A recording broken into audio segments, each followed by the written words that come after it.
A partir de este momento, las informaciones que son noticia toman el protagonismo. Comienza Informe RCR. Muy buenos días, bienvenidos a este Informe RCR edición matutina que como siempre llega a ustedes a nombre de Jaime Nestares en la dirección general de la estación, de Willy Zarcaya en la gerencia de producción, de Marilia García en la coordinación de redacción, en la producción de este espacio Génesis Rodríguez y en la dirección técnica César Arteaga. Les saluda Argenis Barreto como todos los días. De inmediato comenzamos con las informaciones. Las autoridades de Venezuela detectaron una variante brasileña del coronavirus y se encuentran evaluando el alcance de las personas contagiadas, informó este miércoles el jefe del régimen Nicolás Maduro. Hemos detectado en Venezuela la presencia de la variante brasilera del COVID-19. Es una variante que es más contagiosa, dijo Maduro a través del canal estatal BTV. Entre tanto, el presidente de Estados Unidos, Joe Biden, extendió la duración del decreto de emergencia nacional con respecto a Venezuela. El mandatario norteamericano argumentó su decisión advirtiendo que la situación en Venezuela continúa representando una amenaza inusual y extraordinaria para la seguridad nacional y la política exterior de los Estados Unidos. Por su parte, el canciller del régimen, Jorge Arreaza, rechazó categóricamente la renovación del decreto ilegal bajo el cual el gobierno de Estados Unidos aplica medidas coercitivas unilaterales como parte de su política de agresiones crueles y sistemáticas en contra del pueblo. El funcionario ratificó que la medida representa una violación al derecho internacional. Este decreto, contrario al derecho internacional, constituye una afrenta al sistema multilateral y debe ser derogado, agrega. En otras informaciones, el periodista especializado en criminalística y miembro del Observatorio Venezolano del Crimen Organizado, Javier Ignacio Mallorca, aseguró que la entrevista ofrecida por el empresario colombiano Alex Saab a una agencia internacional de noticias, advirtiendo que no cooperará con autoridades norteamericanas, respondería a su inminente extradición a Estados Unidos, donde se le investiga por lavado de dinero. En el entorno de Alex Saab y el propio empresario ven la inminencia de el traslado a los Estados Unidos, donde lo están encausando por lavado de dinero ligado, como sabemos, a los manejos del régimen venezolano. Ahí lo señalan como testaferro de Nicolás Maduro. Entonces, no solamente sería esta declaración que ha dado a la France Press, sino también otras declaraciones previas que ha enviado o ha transmitido a Rotativo Colombiano El Tiempo de Bogotá. En opinión del comunicador, si la Corte Suprema de Cabo Verde autoriza la extradición de Alex Saab a Estados Unidos, su traslado a territorio norteamericano sería expedito. Estados Unidos se ha movido desde territorio norteamericano, han enviado por lo menos 2 comitivas que sepamos hasta Cabo Verde y bueno, eso es cuestión de enviar un avión. El Departamento de Justicia tiene una flota de aviones para estos casos y eso sería algo verdaderamente expedito. Yo creo que en no más de 48 horas él estaría ya pisando el territorio de Florida, que es donde está el caso pendiente. Entre tanto, el diputado de Vente Venezuela y miembro de la fracción 16 de julio, Omar González, advirtió que las mismas condiciones que existían de cara al 6 de diciembre se mantienen frente a unos posibles comicios regionales a finales de este año y recordó que lo que necesita el país son elecciones presidenciales para promover un cambio de gobierno en el país. Lo que está sucediendo hoy con un viceministro de electricidad que fue expulsado de Suiza. Es decir, la radicalización ya no solamente va contra los personeros del régimen, sino también contra sus familiares, que quizás no son responsables de los delitos cometidos por sus padres, por ejemplo, en el caso de los hijos, de su esposo o de su familiar, pero están usufructuando el producto del saqueo que ha sufrido Venezuela y de manera que los países de la Unión Europea, así como Estados Unidos y los países del Grupo de Lima, están sancionando también a los familiares, y ya veremos en los próximos días cómo los hijos, estarán regresando al país a sufrir las mismas vicisitudes que viven el resto de los venezolanos. El parlamentario auguró que si algunas organizaciones políticas de la Alternativa Democrática deciden participar en elecciones regionales este año, ocurrirá lo mismo que en 2017, cuando fueron desconocidos los resultados de los gobernadores y fueron designados protectores en todo el país.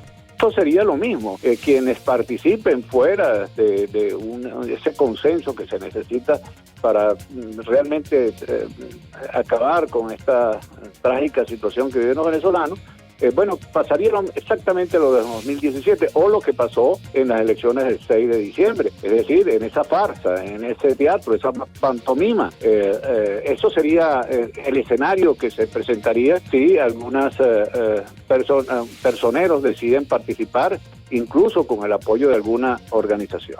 Entre tanto, el presidente de Colombia, Iván Duque, quien reveló que no aspirará a una nueva reelección en 2022, defendió el Estatuto de Protección Temporal con el objetivo de garantizar la integración de refugiados y migrantes venezolanos en la sociedad colombiana. A través de un comunicado de prensa, Migración Colombia confirmó que el número de venezolanos radicados en Colombia para finales del mes de enero de 2021 ascendía a 1.742.927 ciudadanos. Yo no me voy a lanzar a reelección, yo seré presidente hasta agosto 7 del 2022 y yo lo propuse cuando era candidato, lancé la política y lo que es claro y evidente es que ese 1,7 millones de personas ya están en el país, ya están en Colombia, ya están aquí y se encuentran en la fuerza laboral informal, algunos de los cuales han sido abusados porque les pagan salarios inferiores a las condiciones de los trabajadores colombianos simplemente por ser informales, pero si regularizamos, eso no debe traducirse en que haya menos empleo para los colombianos. Por el contrario, hemos visto que los migrantes venezolanos han logrado contribuir, por ejemplo, en el sector cafetero, como los recogedores de café, y hemos visto cómo han contribuido a otras economías agrícolas. Por su parte, el embajador designado por la Asamblea Nacional en Estados Unidos, Carlos Vecchio, agradeció al Congreso de ese país y al representante demócrata Albio Cires por haber convocado la sesión denominada Un camino a seguir para Venezuela, los desafíos humanitarios, diplomáticos y de seguridad nacional que enfrenta la administración Biden, para abordar la crisis en nuestro país y la necesidad de aprobar el Estatuto de Protección Temporal para los venezolanos. Cires defendió la medida a favor de los refugiados y migrantes de nuestro país, advirtiendo que era necesario conseguir una solución a la crisis en Venezuela. Presentaremos una resolución en los próximos días expresando nuestro compromiso bipartidista y apoyar las aspiraciones democráticas del pueblo venezolano. Debemos buscar una solución a la crisis con la urgencia de que se merece. Creo que Estados Unidos debe trabajar más de cerca con nuestros aliados en América Latina y en Europa para avanzar en una estrategia diplomática coordinada. En otras noticias, Nicolás Maduro y la alta comisionada de Naciones Unidas para los Derechos Humanos, Michelle Bachelet, evaluaron este miércoles, durante una reunión virtual, la cooperación del régimen con la oficina que lidera la funcionaria, así como el impacto de las sanciones económicas y las medidas contra el COVID-19. Según explicó en su cuenta de Twitter, el canciller del régimen, Jorge Arreaza, se trató de una cordial reunión donde hubo hasta risas, en la que también participaron el embajador del régimen ante la ONU, Héctor Constant, y el jefe de la división de la oficina de Bachelet para las Américas, José María Aranaz.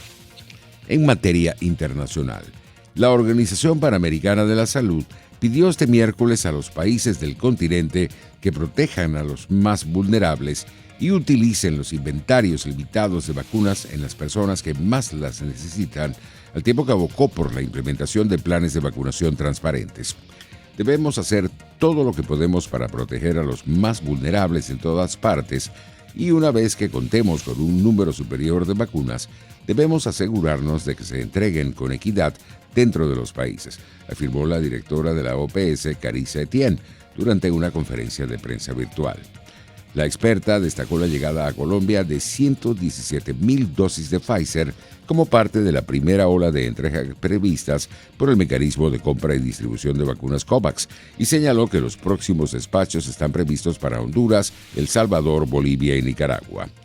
Entre tanto, Perú comenzará a inmunizar a sus adultos mayores contra el COVID-19 con las vacunas del laboratorio Pfizer, que este miércoles empezaron a llegar al país con la entrega de un primer lote de 50.000 dosis. Esto lo informó la presidenta del Consejo de Ministros, Violeta Bermúdez. Hemos evaluado todas las recomendaciones que hay en torno a la importancia de la vacunación de las personas adultas mayores. Efectivamente, parte de las vacunas de Pfizer, recordemos que son 20 millones de dosis que vamos a tener, van a ser utilizadas en esta población, anunció la primera ministra peruana. Que antes de terminar la gestión del presidente Sagasti vamos a tener garantizadas las vacunas para toda la población nacional. Ahora, estas vacunas están llegando en lotes de 50.000. Durante el mes de marzo llegarán en 5 entregas de 50.000 cada una, es decir, 250.000. Tenemos programado para el mes de abril 800.000 dosis más y así progresivamente van a irse incrementando las dosis que nos envíe Pfizer. Este es el contrato directo con Pfizer. Aparte, tenemos el contrato con COVAX Facility, del cual esperamos vacunas también Pfizer y de AstraZeneca. En Brasil, uno de los países del mundo más afectados por la pandemia, batió un nuevo récord diario de muertes por coronavirus al registrar 1.910 fallecimientos en las últimas 24 horas, según informó este miércoles el gobierno. Se trata del segundo día consecutivo en el que el gigante latinoamericano alcanza un récord diario de muertes tras las 1.641 contabilizadas la víspera.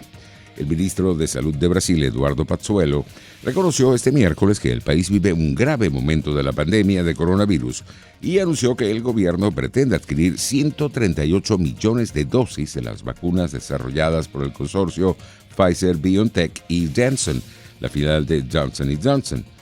Hoy es un día difícil para todos los brasileños. Hemos alcanzado un grave momento de la pandemia, dijo Pazuello al lamentar el récord de 1.910 fallecidos en un solo día. Por su parte, el ministro de Salud de Colombia, Fernando Ruiz, aclaró este miércoles que su país no descartó ninguna vacuna contra el COVID-19 y adelantó que ya tienen contrato preliminar con Rusia para adquirir el biológico Sputnik V, aunque desconocen cuándo el país euroasiático tendrá disponibilidad. No hemos descartado absolutamente ninguna vacuna. Todas han sido concienzudamente analizadas, las que están disponibles, porque hay otras que están apenas en proceso de desarrollo. Todas han sido analizadas, evaluadas por el comité evaluador, revisadas su eficacia y su capacidad. Lo que sí hemos tenido en cuenta siempre es la oportunidad, porque nosotros queremos tener la mayor disponibilidad de vacunas en este primer semestre del año 2021. En el caso de la vacuna rusa, nosotros ya tenemos acuerdo de confidencialidad, tenemos ya el contrato pro forma que nos ha enviado la fábrica, pero no nos han confirmado en qué momento nos podrían enviar las vacunas, y esa información es absolutamente crítica para poder decidir si compramos o no adquirimos la vacuna o se podría adquirir más tarde. En materia económica, las empresas estadounidenses son optimistas sobre los próximos meses gracias a la campaña de vacunación en curso en el país contra el coronavirus, pero la recuperación del empleo sigue lenta, señaló este miércoles la Reserva Federal. La mayoría de las empresas son optimistas para los próximos 6 a 12 meses, destacó la Fed en su libro Beige, una encuesta realizada a empresas antes del 22 de febrero. Los precios internacionales del petróleo ganaban terreno en horas de la mañana. El WTI de referencia en Estados Unidos se ubicaba en $61.36 el barril, mientras el Brent de referencia en Europa se cotizaba en $64.22. Pasamos a la materia deportiva. Como ya hiciera ante el Granada en los cuartos de final, el Barcelona regaló a los aficionados otra noche épica y se clasificó para la final de su torneo fetiche, la Copa del Rey, tras remontar el 2-0 que el Sevilla llevaba de renta de la ida disputada en el Sánchez-Pizjuán. Un gol de Piqué en la última jugada del partido, después de que Ter Stegen atajara un penalti a Ocampos, llevó el encuentro a la prórroga. donde los azulgranas culminaron la remontada con un tanto de Braithwaite. Así estamos llegando al final de esta emisión matutina de Informe RCR. Los esperamos para nuestra emisión meridiana. Hasta entonces. Hasta aquí este compacto noticioso. Manténgase en nuestra sintonía, porque estaremos informándole de la noticia al momento de producirse. RCR 750 AM. Sintonícenos a través